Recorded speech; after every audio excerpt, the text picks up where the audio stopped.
Vitor Irajá, nosso analista de economia e âncora também do CNN Money. Seja bem-vindo, meu amigo. Vamos analisar esse cenário nos Estados Unidos, porque o representante americano deixou claro que a solução para o impasse das tarifas impostas por Donald Trump é política e não econômica. Isso não é segredo para ninguém. É por isso que está travado, é por isso que não vai adiante. O próprio presidente Lula já disse, não posso interferir também no Supremo Tribunal Federal. E o ministro Alexandre de Moraes disse, olha, a nossa independência é muito mais importante nesse momento, a independência dos três poderes, do que eventualmente a possibilidade de ceder por uma pressão americana. Pois é, né, Uribe? Antes de qualquer coisa, muito boa tarde a você, a Tainá e todos que acompanham a gente aqui no Bastidores.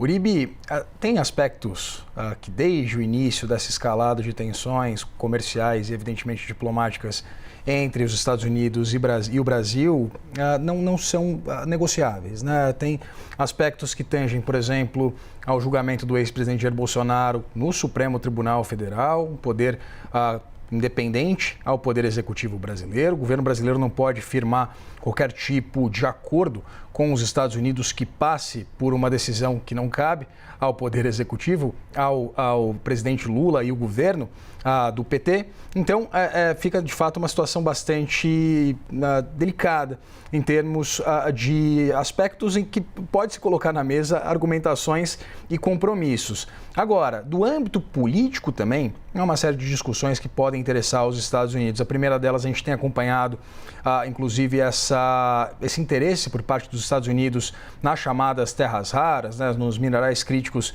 que estão em solo brasileiro, uma perspectiva de um incremento das negociações que tangem exatamente a esses minerais.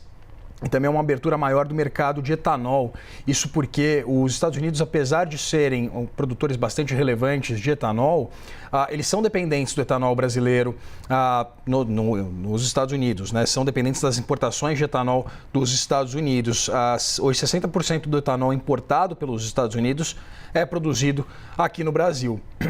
Fora isso, há uma série de aspectos que partem também, que estão presentes naquelas discussões no âmbito do representante comercial dos Estados Unidos, né, o USTR, que acusam o Brasil de aplicarem medidas anticoncorrenciais, anticompetitivas, que faria as empresas norte-americanas terem algum tipo de prejuízo ou algum tipo de tarifas e barreiras que seriam direcionadas aos Estados Unidos. E as autoridades brasileiras e o setor privado tentam, na verdade, mostrar que os únicos benefícios ou características mais específicas que tornam, por exemplo, alguns produtos mais baratos, eles estão no âmbito, por exemplo, de acordos comerciais firmados, né? Sejam eles bilaterais, sejam eles de bloco, como esse que se negocia, por exemplo, agora do Mercosul com a União Europeia, mas que não seriam direcionados aos Estados Unidos. Então, há uma série de argumentações e também demandas por parte dos Estados Unidos, como, por exemplo, uma abertura maior do mercado brasileiro, tanto das barreiras tarifárias, que a gente tem comentado aqui. O Brasil, de fato, e notadamente, tem uma economia fechada, uma economia restrita ao mercado mais amplo, né? Uma corrente comercial mais ampla, mas, por exemplo, o Brasil aplica, de acordo com o levantamento feito pelo BTG Pactual, barreiras chamadas não tarifárias, sejam elas alguns ditames regulatórios, fitossanitários, etc., a 86% de todas as importações que fazemos por aqui. Portanto, há uma série de ditames que estão sendo discutidos no âmbito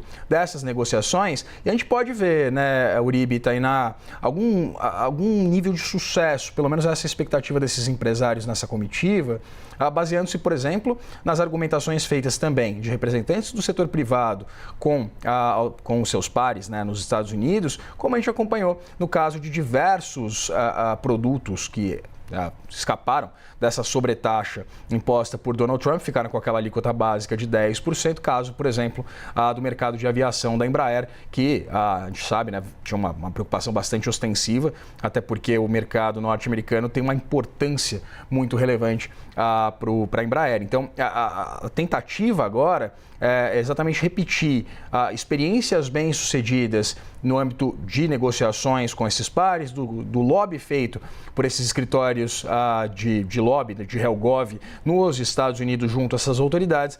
Essa é a grande expectativa agora do setor privado e das associações setoriais nessa incursão pelos Estados Unidos.